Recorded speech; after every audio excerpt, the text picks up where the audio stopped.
Nos vamos al análisis político precisamente. Voces del Poder comienza ahora. Daniel Grimaldi está con nosotros, director ejecutivo de Chile 21. ¿Cómo estás, Daniel? Hola, buenos días. Bienvenido. ¿Qué tal, Daniel? Y José Francisco Lagos, director ejecutivo del Instituto Res Pública. ¿Cómo estás, José Francisco? Muy bien, muchas gracias. Oye, aprovechemos de empalmar con la columna, la editorial de Carola, solo para poner un dato a propósito de la situación en la que está Evelyn Matei.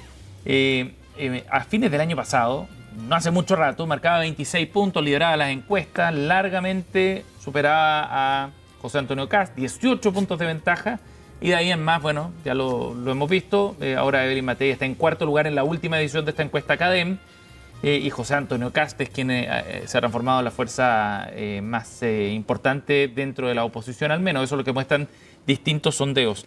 José Francisco, ¿cómo definirías tú el momento que está viviendo Evelyn Matei en su campaña? Yo diría que es un momento crítico, entre otras cosas porque el liderar tanto tiempo la encuesta no es una cosa fácil. Uno se transforma como en el blanco de todas las críticas y en algún momento vimos como un cúmulo de dime y direte entre la campaña de Evelyn Matei y también el gobierno, por ejemplo, donde respondía la vocera de gobierno y vimos esa situación de la quita del micrófono y todo eso.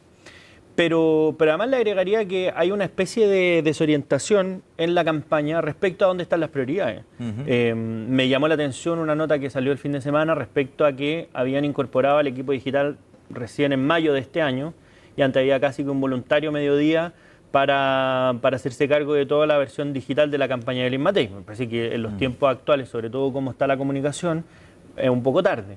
Por otro lado, la estrategia finalmente del último tiempo de hacer el punto respecto a las redes sociales, esta querella fallida y todas estas cosas que ocurrieron, finalmente, bueno, con la información que tenemos hoy día pareciera que resultó ser un paso en falso, donde el foco se pierde, ya no se hablan de las propuestas, que eso ya es muy difícil en sí mismo, sino que se centran en una polémica donde finalmente desde el propio sector de Chile Vamos terminan desentendiéndose desde el minuto uno. O sea, una vez que hace esta declaración Evelyn Matei, hay descolgados inmediatamente parlamentarios que van a ser los que se supone que son la base de apoyo para la elección presidencial. Entonces, en ese panorama lo calificaría de crítico y estos días de aquí, sobre todo al 18 de agosto, donde se van a definir las inscripciones de candidaturas parlamentarias, me parece que lo que pase cada minuto o cada día es absolutamente crucial. Daniel. Bueno, yo creo que esto es producto de un desgaste que se viene dando hace varios meses de la candidata y es, digamos, un poco asombroso ver cómo alguien que estaba tan bien posicionado puede hacer una campaña tan desorganizada, tan fluctuante, sin un norte claro, cambia de posición, no identifica al parecer su adversario. Está muy raro eso. Entonces, creo que el llevar tanto tiempo en campaña le está pasando la cuenta, pero puede ser un poco más que eso.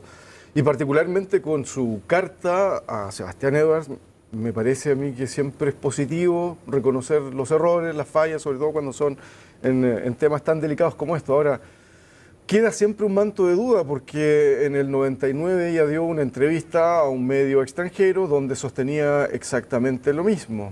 También en su campaña, un poco unas semanas antes, le hizo un guiño también a Kaiser.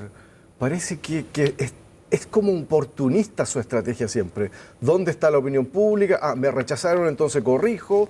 ¿Dónde está mi posible aliado? Entonces se corre hacia allá y me parece que para una candidata que lleva, así yo, 40 años en política, no es aceptable, no se ve bien, se ve... Y pareciera que el contraste además con José Antonio Kast en ese punto es bien evidente, nítido y le favorece el candidato Kast republicano. va en una línea, no se sale de su estrategia, lo que muestra que tiene bien claro su objetivo. A Matei se la ve dubitativa, entonces emergen naturalmente las dudas si es que esta carta es sincera, no, si es una estrategia.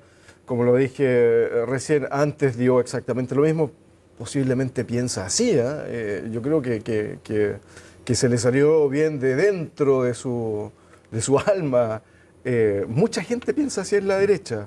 Y también, digámoslo, yo creo que mucha gente de su sector ve como a su legítimo representante a José Antonio Kast. En un momento en que la opinión pública se torna un poco más hacia los valores de la derecha, hacia una cierta aceptación de un autoritarismo, los temas de seguridad, el orden. Entonces, bueno, vamos a nuestra fuente, vamos a nuestro a nuestro ideario principal y está en Kast. Y la muestra es Larraín. Entonces, parece ser que ya todo se va ordenando, está tomando su curso hacia Kast como el representante más claro de la derecha. Decía Paulina Núñez que cada vez puede sorprender Carlos Larraín, pero que en realidad esto no es un descuelgue de la campaña porque él nunca ha apoyado a Evelyn Matei. Quizás lo más influyente o lo que más impacto puede tener es la declaración de Andrés Celis, que es diputado y que dice que la mitad de los diputados están por una lista única y por un candidato único, y deja entrever la necesidad quizás de seguir, digamos, de derechamente apoyar a Kast. Dice Paulina Núñez que el fin de semana en el Consejo como que se desdijo, tomó distancia. Y rectificó. Así. Y rectificó, pero de todas maneras es como un sentimiento que está ahí latente, José Francisco. ¿Cómo lo ves tú? O sea, yo volvería un paso atrás, que es que Evelyn Matei es la candidata de una coalición que arrastra problemas desde hace mucho tiempo y esos problemas se ven reflejados en la campaña. La diferencia en este caso con José Antonio Kast es que José Antonio Kast es el candidato de un partido, en el cual se sumó otro por adhesión, o sea, no pidieron nada a cambio, que el Partido Social Cristiano, y es el controlador de ese partido. Porque uno puede ser candidato a un partido sin ser el controlador, como Janet Jara, que no es la controladora del Partido Comunista, y ya hemos visto cómo se dan señales a través de los medios de comunicación. Entonces, a mí me parece que aquí hay un problema estructural que es previo, que es que si Chile Vamos no se pone de acuerdo entre ellos mismos, difícilmente van a poder proyectar un emplazamiento hacia lo otro. Es decir, a propósito de la lista única, desde Chile Vamos, o una parte de Chile Vamos, emplazan a republicanos por la lista única. Pero en paralelo aparecen personas de Evópoli diciendo no, jamás haríamos una lista única. Andrés Celis dice, no, es que la mitad de los parlamentarios estamos de acuerdo con la lista, pero la otra mitad no está de acuerdo, entre otras cosas porque tendrían que ser sus cupos para que esa lista única sea posible. Porque al final los números son duros, que es que básicamente para que esto sea de unidad de verdad y no simplemente una pantomima, habrían diputados en ejercicio que tendrían que dejar de ir a la reelección para hacer posible tal. Y esa es la mitad de los diputados que no está dispuesto a esta lista única. Entonces, no es tan fácil llegar a decir... Claro, en todos lados pasa eso. Por supuesto. Y aquí hay una complejidad que me parece que es extra, que finalmente vemos cómo son poco sólidos los partidos políticos y las personas que pertenecen a ellos. Es decir, hay un escenario difícil, que es una elección donde una candidata que no va punteando la encuesta, inmediatamente empiezan los descuelgues. Y los descuelgues no son bien... Pues no va a decir, oye, mira, yo por razones egoístas debería irme con el candidato que más está marcando los votos. No. Aquí hay una diferencia de fondo. ¿Y se le ocurrió ahora? ¿A 4 meses antes de las elecciones presidenciales? ¿No se le ocurrió cuando la candidata iba primera en la encuesta? Entonces, a mí todas estas cosas como de principios que calzan justo con un tiempo muy adecuado me hacen sospechar. Daniel. Yo la pregunta que me hago al final es que gana Matei o Kast si van a gobernar juntos. Y la respuesta casi evidente es obvio, van a gobernar juntos. Entonces, todo esto yo creo que se va a solucionar pronto. Los parlamentarios van a llamar a terreno a los que están intentando hacer una pelea destructiva, porque al final de cuentas van a tener que convocarse para la segunda vuelta.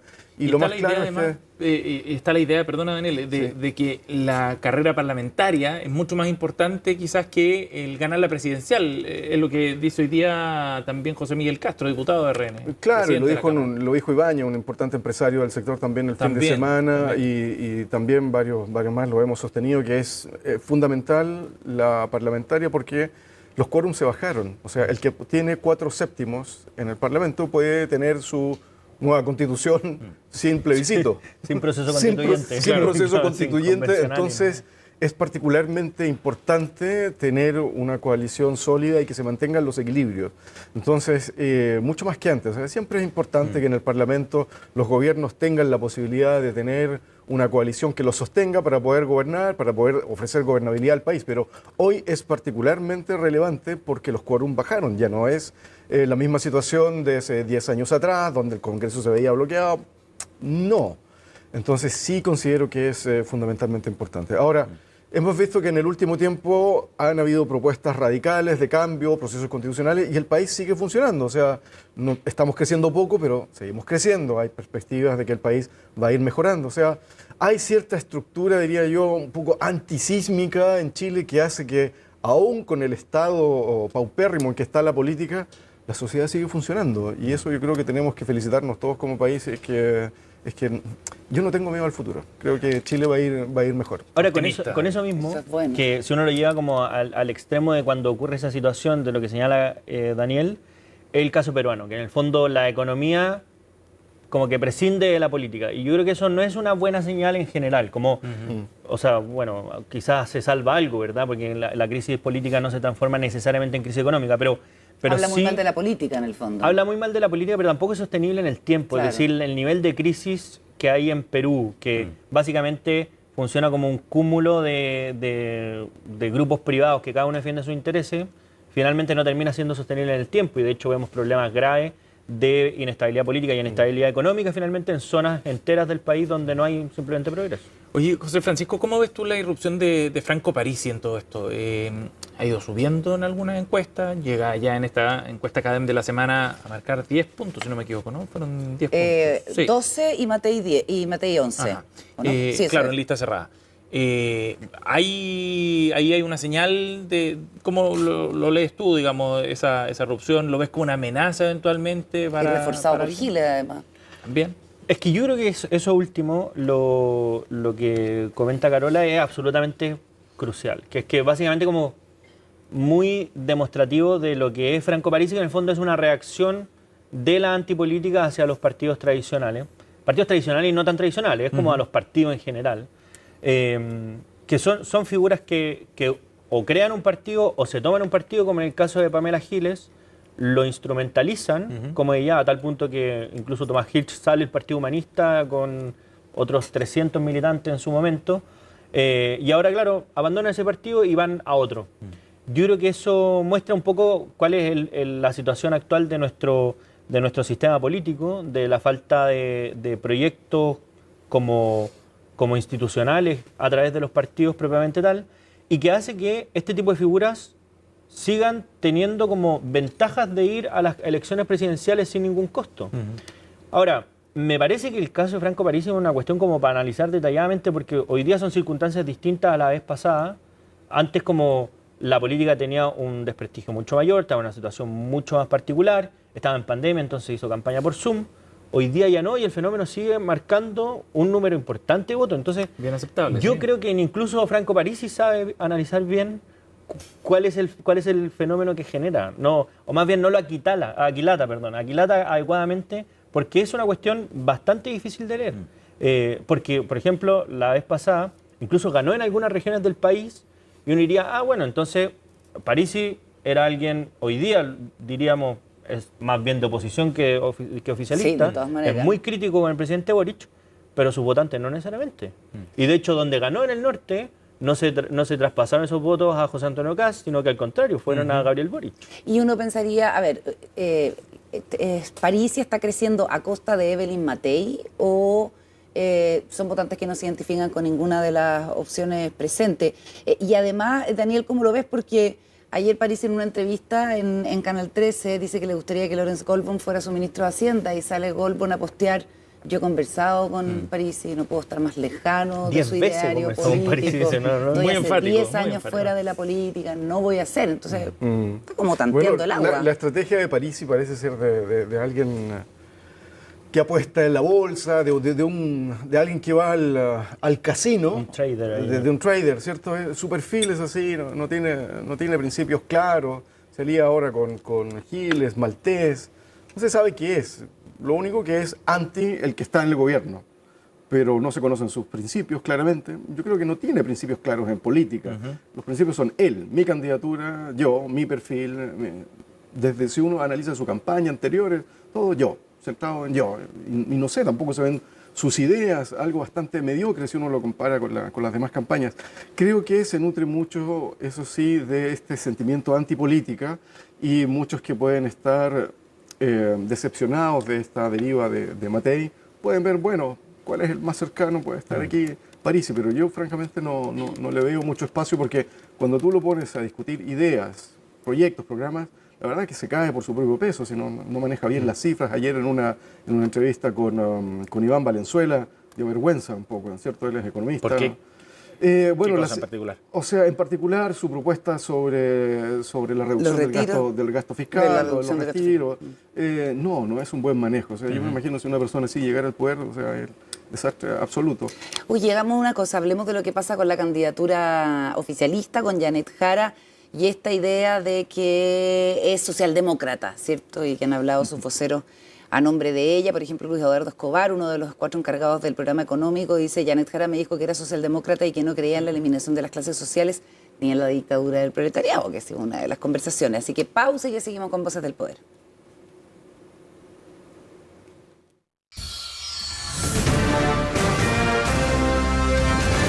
Hacemos una pausa y ya regresamos con CNN Chile Radio, AM.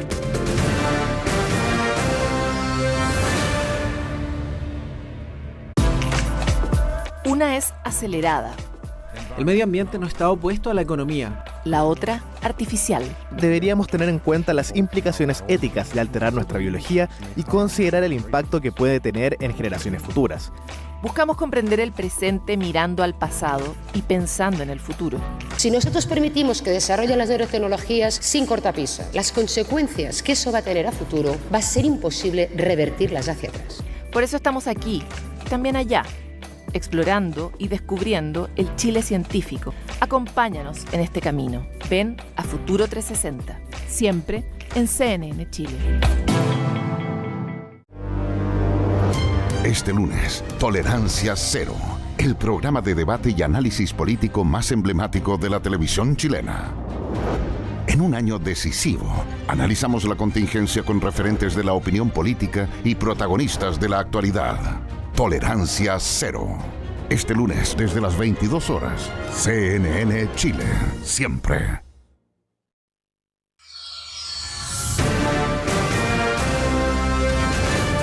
Estamos de regreso en CNN Chile Radio, AM.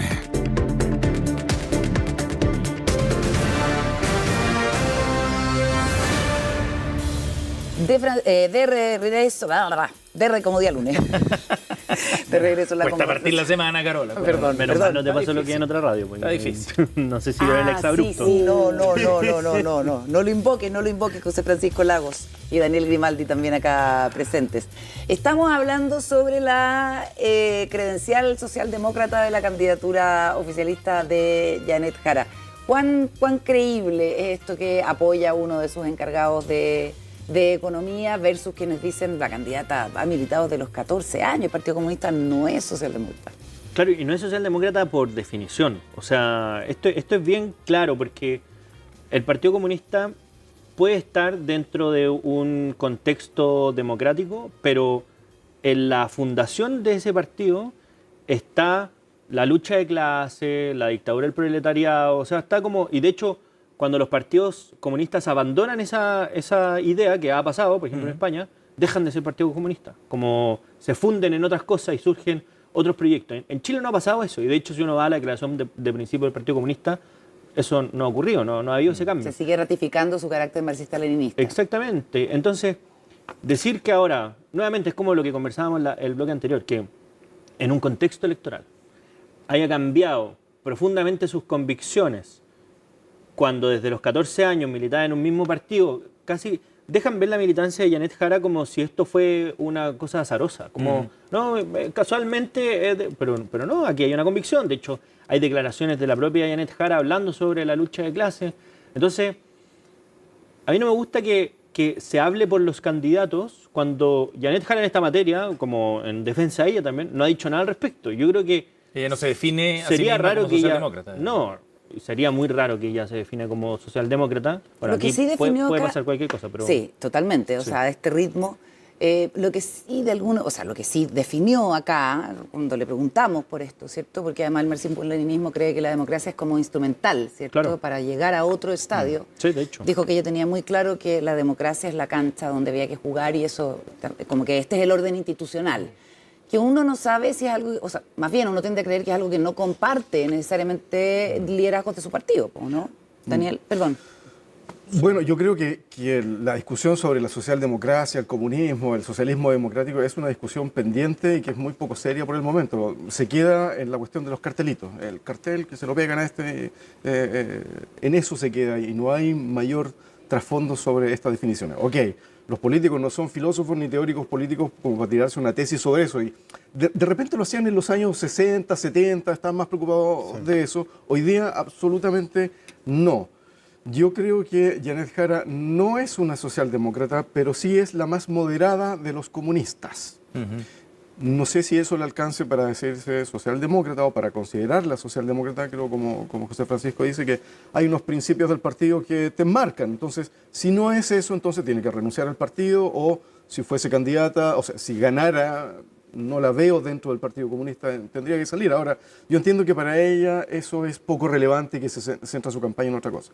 Dicho eso, creo también que es bastante interesante el fenómeno que pasa con la socialdemocracia en Chile, porque todos parecen ser socialdemócratas. Hoy día un amigo que tiene un partido en formación, el Partido Socialdemócrata, sacan una ficha y dice, bueno, somos mayoría, ganamos, son todos socialdemócratas. Claro. Desde Juan Sutil, Joaquín Lavín, Janet Jara, supuestamente, y parece que todos son socialdemócratas. Que todos Ahora, han dicho que son socialdemócratas antes de una elección. antes de una elección, claro. Entonces, yo creo que está haciendo en Chile el decirse socialdemócrata, el decirse moderado.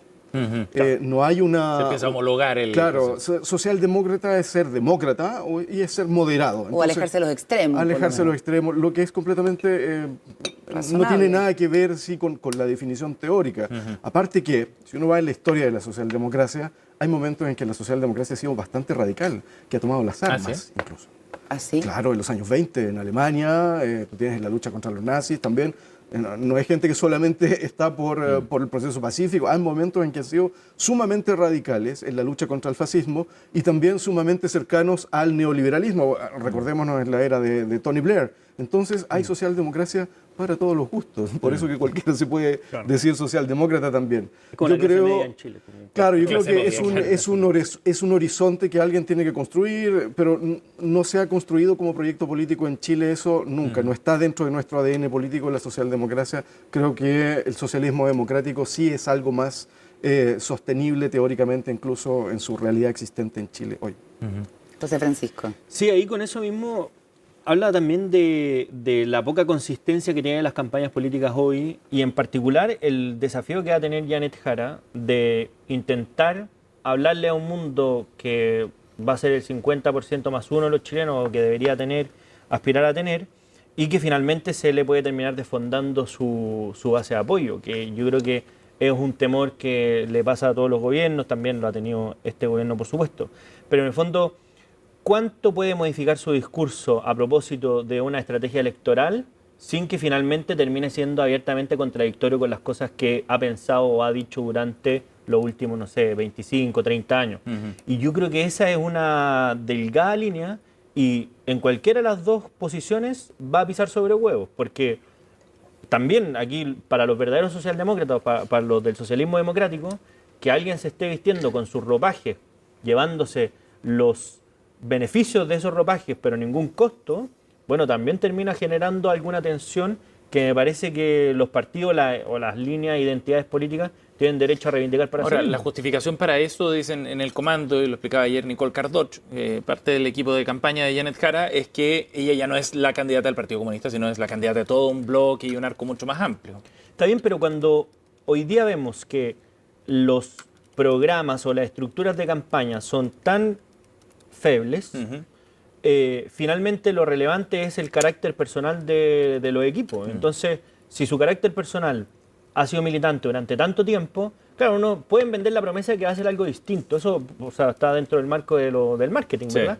Pero lo real y concreto es que la convicción interior de ella, y por tanto es la que presumimos que va a gobernar durante, si es que gana la elección, bueno, pareciera que se va a parecer más al tiempo pasado y no al futuro. Oye, Daniel, ¿y crees tú que le puede generar problemas internamente en el que el Partido Comunista se empiece a sentir un poco incómodo con estas definiciones?